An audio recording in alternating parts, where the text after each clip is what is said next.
Yeah, Larry, I was just wondering about your experience here so far coming from Jacksonville and just you've been working nickel, linebacker, did some safety today. Just talk about that adventure also. It's been great. The transition's been great. My teammates has helped me a lot. The transition, and it's just been a great time, a great switch. Did you think you'd be playing all these different positions when you got here? I'm used to kind of moving around a little bit, so wherever I can help the team out, that's where I'm best at. You think you opened some eyes with your testing numbers? I mean, I saw 40.8 inch vert, 10.9 broad jump. Do you think you surprised a lot of people? No, I definitely do. I knew what I could do. I'm just glad to prove it and show everyone else. Yeah, that's the same question for you. What's it been like playing a lot of center and then in this camp some guard too, you know? It's been great. I played, obviously back at Tennessee, I played guard and center, but being able to really focus down on one position and kind of hone in specifically on that, it's been great.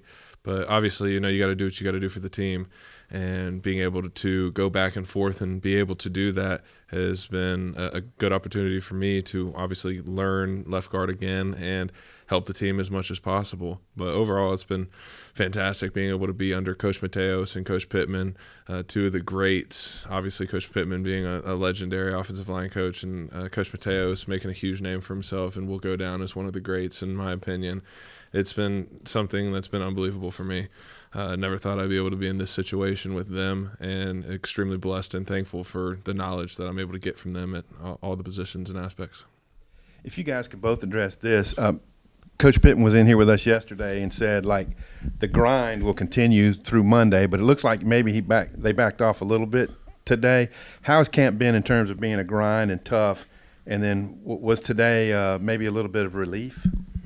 I wouldn't say more of a relief. It's more of some days are more physical, some days are more mental, but the grind is always on every single day. So it may be more of a mental grind some days, more of a physical grind some days, but it's always 100% on. Exactly what Larry said.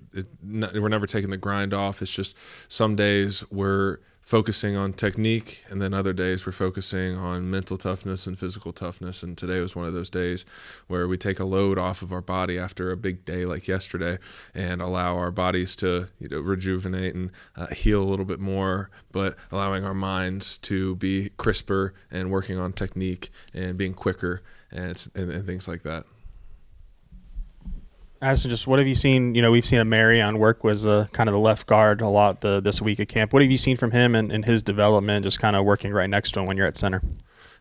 He's had a fantastic camp. He's truly been unbelievable.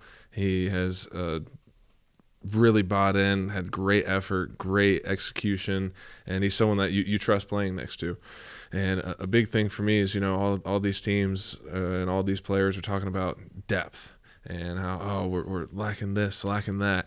That's something that I don't feel like we have a problem with here. I feel like we have a room of guys that all want to win, all want to play, and are all bought in, and all can play at a very high level. And E is a great example of that, being able to fill a position that needed to be filled and didn't ask any questions, didn't bat an eye, just came in and filled it beyond expectations. And extremely proud of him and what everyone's done so far this camp.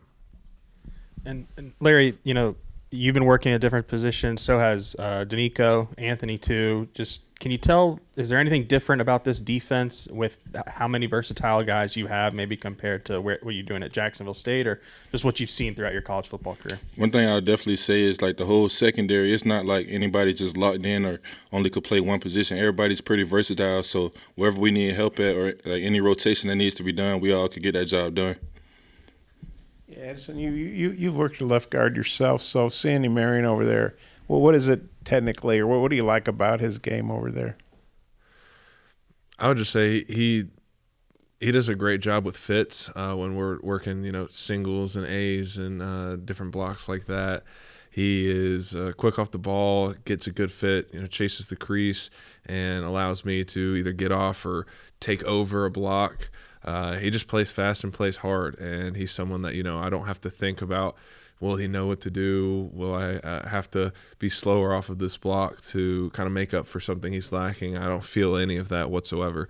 I trust him and know that he's going to play ball every time I get down and snap that ball. So that's something that you got to have with everyone, and he does a great job coming and just doing a great job with everything he does and allows me to play fast and play hard.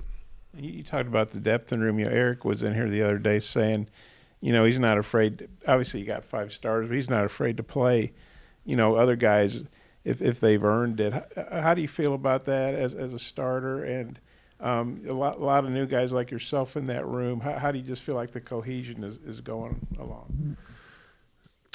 Well, with the cohesion itself, the team, or at least the offensive line chemistry in the room is something that I'd never been a part of before. I haven't been a part of a group this tight and this close ever in really any sport that I've ever played. I think that we have one of the best chemistry rooms in the country. We all get along. We all do everything together, and that really helps when we're playing ball, and it helps with the depth as well because we trust each other.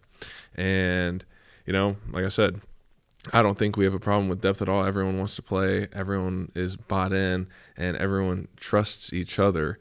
And I can't say anything bad about our chemistry at all. We really just love each other, and it's great to be a part of that. And back to your question with the what do I feel about the depth problem, or the depth question, is it's great for us. The defensive line gets to sub and change in a game, and they get to come in fresh. If we have the opportunity to be able to get some fresh guys in as well, and they've earned that opportunity to play, why not? It's better for us. It gives us time to get a breather, and it gives other guys an opportunity to go out and play ball. I feel like some schools don't really give people that opportunity. Once you're a 2, you don't really get to play at all. You just practice. You maybe get in late in the fourth quarter, but being able to give guys a chance to go out there and play ball, some guys are practice guys, some guys are game guys. So they could go out there and have a fantastic game, and you'd really never know unless you gave them a shot to go out there. So there's a lot of benefit and opportunity for us being able to rotate guys and have depth, which we do have. Larry, what position did you play in high school? What were you recruited out at Jacksonville State, and what all did you do at Jacksonville State? Kind of what's your position evolution there? So I originally started out, I played receiver coming out of high school, but I ended up going as a walk-on at Jacksonville State at nickel. And then I kind of transitioned and started playing on some safety a little bit. And then that's when they could kind of just see my versatility. So ever since then, I just kind of been versatile hybrid, playing a little bit of everything. Does one position feel more natural to you than others, or does it you don't mind the versatility? I don't mind the versatility at all. Thank you for the question. Wherever I'm best fit at, wherever I can help my team at, that's where I feel best at. So you were kind of a late bloomer, I guess. What do you think was the reason that you went the walk-on path at Jacksonville State? The reason that I walked on at Jacksonville State, I sustained an injury my senior year of high school, so it kind of was like a late bloomer in that process. Kind of fell late in that recruiting process, so kind of got overlooked a little bit. But Jacksonville State came in late, and then I just kind of took that grind path that we were just talking about earlier, and just showed what I could do. Have you worked at safety aside from today at Arkansas? Yes, sir, I have. That was just our first time to see you there. What position were you lined up at when you had the interception yesterday, and what developed on that play? I was at boundary safety, and it's just something we kind of been harping on and just looking at, just reading the RPO and kind of just making a play from there. You remember who threw it and who you were defending? It was Malachi, and that's who threw the interception. Trey just snagged my question. I was going to ask you about the pick, but what about overall getting 8 yesterday? That's a pretty big number. What did you think? How the defense played? I think we started out great. We played great. It's just something we've been harping on because the first scrimmage I feel like we kind of started a little bit slow. So that's something you can't go into games, these big time games starting out slow. You got to come out the gate swinging. So that's something we kind of really harped on. And turnovers, that's how you win games. Yeah, Sam told us yesterday the D-line had a big day. Landon certainly did. Just what did you see from your vantage point on maybe lessons to pick up from that? Yeah, things just kind of flipped from the first scrimmage. The first scrimmage we came out fast and hit them in the mouth hard really quick, and it kind of flipped yesterday. The defensive came out really fast and really aggressive, and we kind of came back in the back end. So it was great for us to feel that, because I feel like we've had a great job of as an offense coming out and starting off really fast, and we've kind of lacked a little bit of that finish.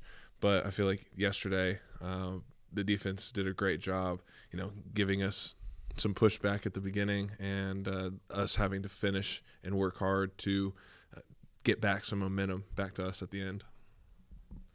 Larry, you mentioned being a walk-on at Jacksonville State. Did you earn a scholarship there before you left, or? Yes, sir, I did.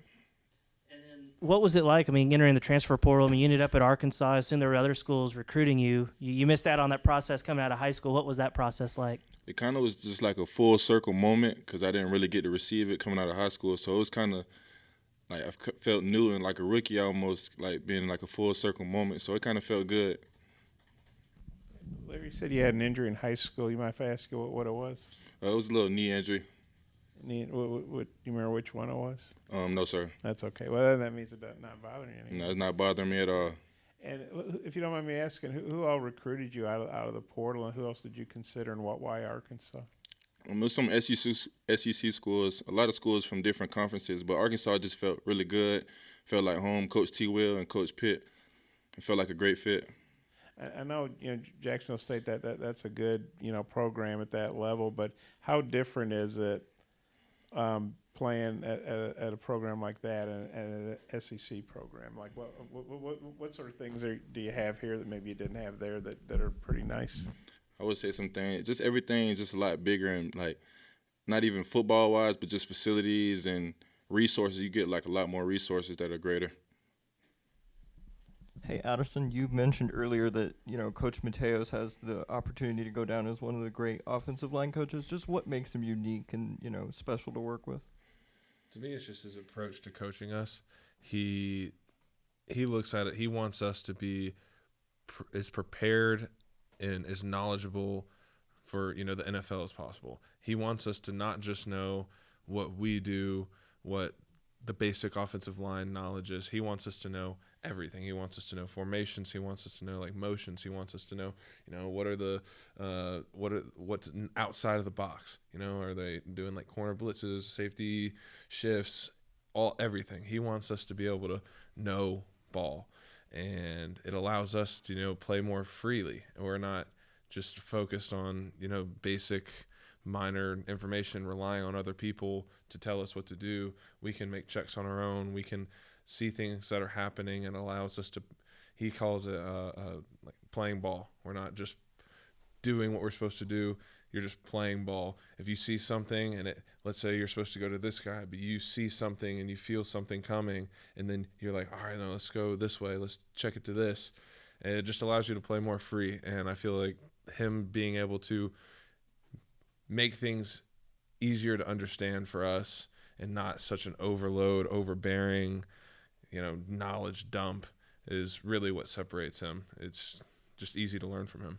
And then Coach Pittman has also been with y'all quite a bit out there when we've been watching you guys. Just what's it like having a head coach that's so knowledgeable on the offensive line? It's great. Like I said, having both of them together is a true powerhouse in offensive line knowledge.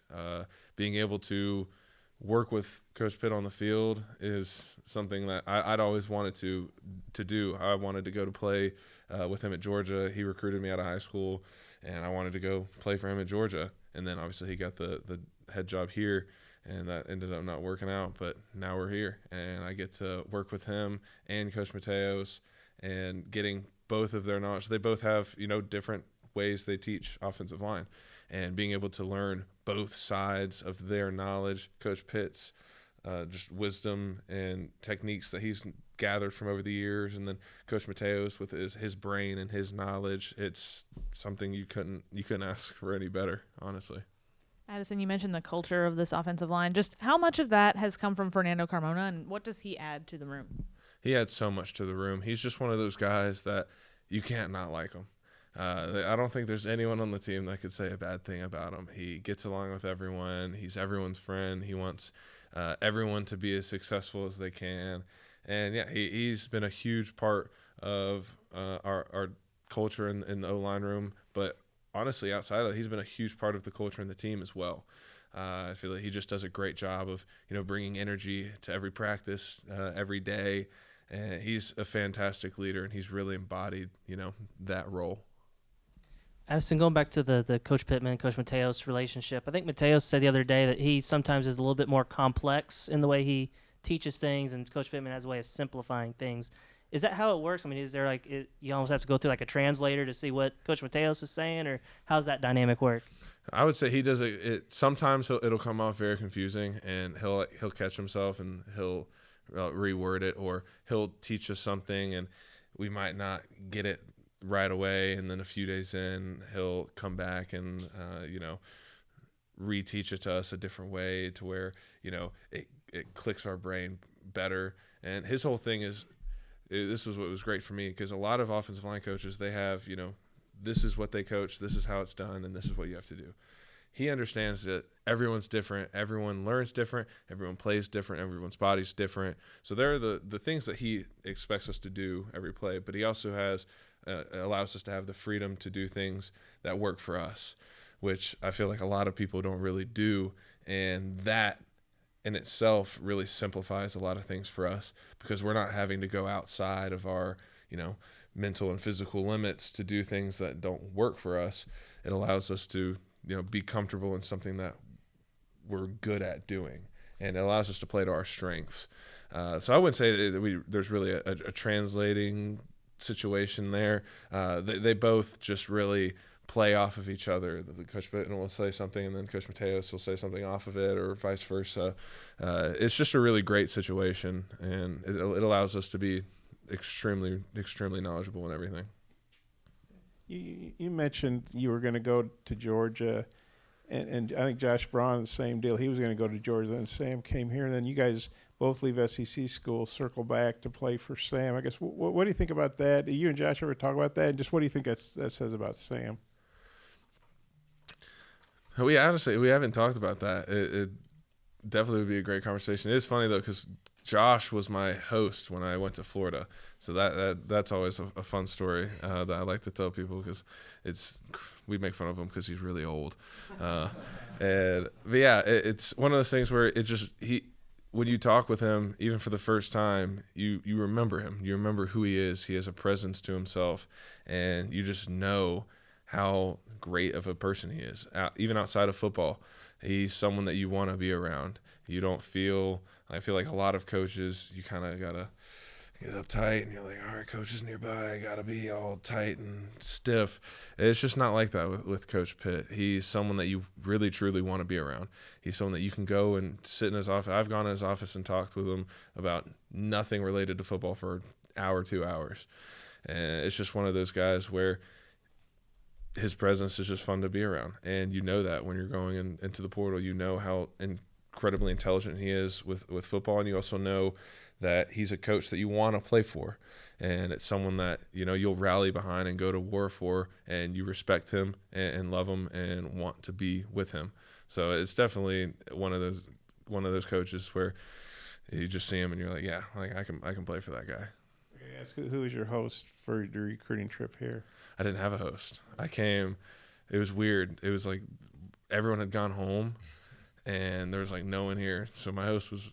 It really was like Coach Mateos. He was like my host. Like he drove me around, and like it was unique. And then Eric and the other guy lineman were in here the other day talking about the DAPs. What's your take on the DAPs that you guys do? I think it's fun. It sounds kind of corny, but it really is. It is fun. You at the start you're thinking about it, you're like trying to get the DAPs, and then over time it becomes second nature, and you're doing it automatically, and it's just one of those things that brings up the guys around you. Even when you're not trying to, you DAP someone up, you're like, hey, good job, hey, you did good here. And outside of that, it takes your mind off of how tired you are. Instead of standing there and in your head, you're like, oh my God, I'm so tired. You're thinking, all right, let's tap this guy up, And it allows you to keep your mind clear of negative thoughts. What was your first impression of Braun when you met him for that and had that visit? And then when you saw him here, what was that interaction like? Like, oh, hey, what was that? Yeah, I love that guy. We call him like the dad of the O-line. He's like that father figure. He does like all this stuff for us, and if we ever have questions, he's nerdy and knows everything. But that was my first impression, because he was honestly one of my favorite official visits because it was so different. We went to a coffee shop and played chess. That was what we did. And I thought that was just the coolest thing because it was different. And he knows what he likes, and he knows, if you don't like this, then oh well, I'm me. And I respect that a lot about Bron. And coming here, he loved it because now he can say that he's like 100% on guys he's hosted. Everyone that he's hosted has gone to where he's gone. And he considers, since he's here, that makes it 100% because I came here and I didn't go to Florida, but whatever. We'll give it to him and say that it's 100%. But Were you surprised when you walked in and said, "Oh, hey, I remember you," or did you already know he was here? How did that work out? I didn't really think about it. I didn't know. I honestly still thought he was at Florida. I hadn't really heard much about him. And then I got here and I was like, wow, that dude seems really familiar. And they were like, yeah, it's Josh Brown. I was like, oh my God, that was my host at Florida. And it just took a second to click. But yeah, it was really cool to be able to get to see him again.